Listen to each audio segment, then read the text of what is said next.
Across our state will no doubt be out of school for the foreseeable future, but one organization is still working hard to make sure children get healthy meals made from scratch.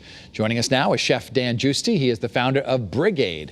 Dan, first of all, thanks for being with us. We should point out that you're right now helping the New London School District, correct? Right. That's correct. So tell us what your company does and who you serve. Yeah, so during the course of the regular school year, our focus is really working with school districts, one of which is New London, to help transition what is primarily processed food in a lot of school districts to scratch cooking. And that's kind of what we do in most places. And to do that, we place a professional chef with their school districts. How has coronavirus impacted your business? It's changed things quite a bit. Obviously, we're still very much focused on making sure the food is as high quality as possible. But at the same time, to increase the quality of food and to make food from scratch, you have to increase the amount of people working and the amount of hours those people work. And obviously, at this point, we want to limit that. So now, really, I'll be honest with you, outside of feeding the kids and making sure the kids in need have food, one of our primary focuses is making sure those people preparing the food are safe. Dan, you're well known in the culinary industry. What made you decide to walk away from a great job as a head chef in some of the best restaurants out there to do this?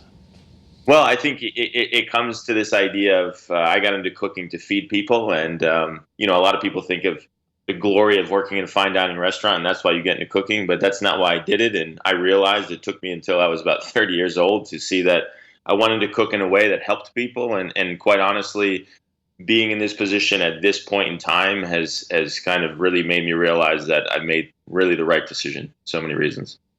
Dan, I'm going to ask you a question on behalf of all moms and dads out there. My wife, Kara, is an anchor here, so she's anchoring the news during the day, so I'm at home with the kids. I'm trying to make lunch a little bit more exciting. The other day, I resorted to putting grilled cheeses in the waffle maker. Give me some tips out there for everybody watching today, some quick, easy lunches for your kids at home.